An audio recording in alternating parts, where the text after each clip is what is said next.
Happy Wednesday, everyone, and welcome to Sports Scene. I'm Nicole Shearin, and today I'm joined by Carlo Jimenez and Christian Bradley. Guys, let's just dive right into it. USC football is getting ready for the Battle of the Jeweled Shillelagh against rival Notre Dame this weekend. So, Christian, can the Trojans go into South Bend and knock off the number 13th team in the country? Absolutely. The USC will go in and beat Notre Dame for three reasons. First reason, Notre Dame's quarterback inconsistency. Over the past 3 games, Notre Dame has had a quarterback change, meaning they lack leadership. Second, USC's high-powered offense. They have the #1 offense in the Pac-12 and the best receiver in the entire country in Drake London. Third, Notre Dame cannot run the ball. They have not had a 100-yard rusher in the past 3 games, so we match up well. It will sure be interesting. I don't know if I have as much optimism as Christian. If the Trojans want a chance, though, there's a couple things they can do to help their chances against a very good team in enemy territory. First and foremost, got to be able to run the football. USC is bottom 10 in the nation in rushing attempts. Need to hand off the ball to Keontae Ingram and Darwin Barlow. The Notre Dame rushing defense is not as stout as that secondary. And also the Trojans have to start fast and calm the nerves. USC, last time they went into Notre Dame, well, before they could blink, they were down 20-3, and it was halftime. In the second half, they scored on every single one of their drives. The Trojans need to be able to take in the environment, focus up, and start fast against Notre Dame. No, Carlo, I mean, you're right. The Trojans are not used to playing a ranked team, so the crowd is going to be loud in South Bend, and they need to prepare for those elements. So here's what Dante Williams had to say about how the team is preparing for the weekend. You know, I've been quite a few places where we did things like that in practice and played their fight zone the whole practice, and it almost becomes when you get there and they're playing it, you don't even hear it, right? You're just so accustomed to it, it's like the norm. So I guess that's like, when you start tuning it out, instead of it being there the first time and they're playing it and you get in awe a little bit. Well, it clearly won't be favorable conditions for the Trojans in South Bend, but the one thing they have going for them is Drake London. Guys, London has no easy task ahead of him, facing off against the #2 prospect in the 2022 draft class, safety Kyle Hamilton. So, Carlo, tell me, what can we expect from this matchup? Yeah, it's definitely going to be one I'll be watching the entire game. You talk about 2 of the best players in the upcoming draft class, but Notre Dame is going to neutralize London from the get-go. Drake London has found a lot of success in the first half, and then in the second half, teams have smartened up and double-teamed him, even triple-teamed him on the defensive end. This is a Notre Dame team that is well-coached. They're very talented, and they're not going to let Drake London affect them in South Bend. So I disagree, Carlo, because Kyle Hamilton is hype, and Drake London will have an 100-yard game. Alec Pierce, Cincinnati's receiver, had exposed Kyle Hamilton for six receptions, 144 yards. Now, yes, Cincinnati is a number 3 team in the nation, but Alec Pierce is not a number 3 receiver in the nation. Drake London is. Okay, Christian, but you say that Drake will have a 100-yard game. Maybe he does, but he can't win this game for the Trojans by himself. So the Trojans are going to have to figure something else out to win this game. Yeah, USC is going to need some help from somebody else. I mean, what more can you ask of Drake London? He leads the nation in receiving yards. He leads the nation in receptions. He's one of the top receivers in touchdowns. And the Trojans are still getting blown out at home by Utah, who's not even ranked.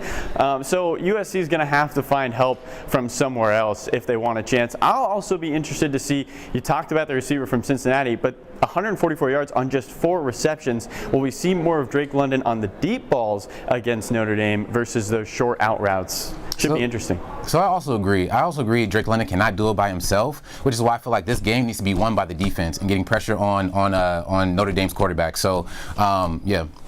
Well, guys, see, you say that, Christian. It's got to be one on the defense, and the Trojans' defense has struggled. So that's what makes me nervous is, can the defense pull this one out? I don't know, and I guess we'll find out Saturday. But, guys, the Lakers are looking to bounce back Friday night against the Suns. Opening night did not go so well for LA after falling short to the Golden State Warriors 121-114. So, Christian, let's start with you. Are you worried at all about the Lakers? I am not worried Not one bit, not at all. Because over the past 2 seasons, Lakers have not won a season opener. One season ended in the championship. The other would have had it not been for injuries. Second reason, Russell Westbrook, it takes time to adjust. Over the second half of the seasons, Russell Westbrook's productivity in all 3 major statistical categories increases by at least 20 to 40% in every single one. So I feel like, we'll get it together. And also, chemistry takes time. We're new. We only have three remaining players from last season's roster, and we're a whole new cast. So it takes time, and we'll do it. It's definitely a concerning thing if you're a Laker fan. I'm hitting the red button, sounding the alarm. Talk about a team that has so much talent, endless talent really, and experience. But the issue against the Warriors was late game situations. The Lakers are the oldest team on average in the NBA. Average age is 30 years old. I know that's considered old in professional sports, but they give up 38 points in the fourth quarter, and that was the reason they lost the game. If I'm a Laker fan, I'm worried. Do these guys have the legs to go the distance against young, talented teams? Listen, Carlo, I hear you, but I got to go with Christian on this one. Building that team camaraderie takes time. This new look Lakers team, they're going to get there. They got to build that chemistry. I mean, Anthony Davis was a bully in the paint. He's going to continue to do that. So give this team some time, and I think they're going to get there.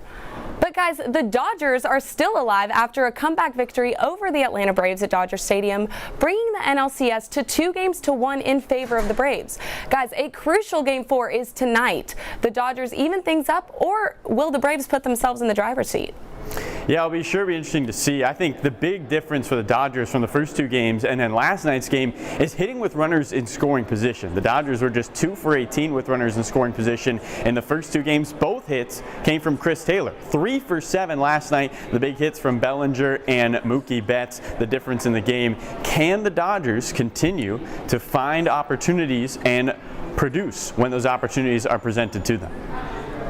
Absolutely, Carlo. I would agree, and I would say answer to that question. Yes, they can, and the reason they can is because of that championship experience. They were here last year, and also, again, we've already won the World Series. We've been there last year, and also Cody Bellinger. Cody Bellinger's emergence is monumental for the Dodgers because he's also a beacon of hope for the Dodgers as well. And so we were seeing the Cody Bellinger of old, not the Cody Bellinger of the regular season, and I feel like that's going to get us over the hump.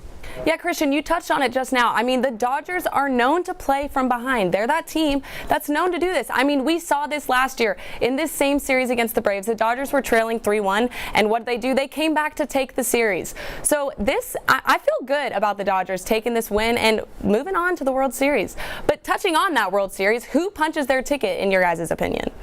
Yeah, it's going to be interesting to see. I think tonight is a huge measure for how the Dodgers do in terms of getting to that next step in the playoffs.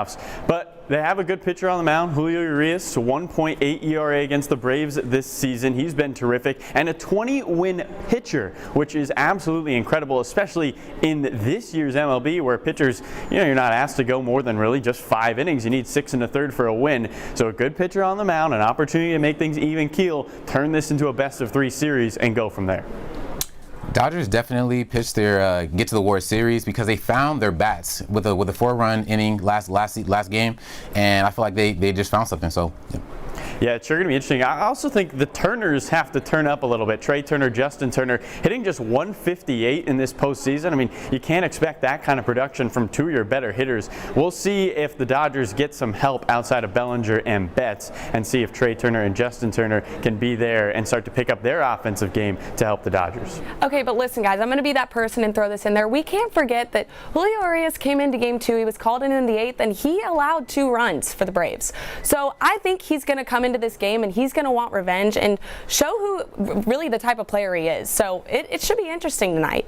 But speaking of tonight, first pitch is at 5:08, and you know what? That's all the time we have for today's show. Thanks everyone for tuning in, and remember to follow along with all our sports coverage at uscannenbergmedia.com. Catch another sports scene next Wednesday. So for Carlo Jimenez and Christian John Bradley, I'm Nicole Shearin. See you next time.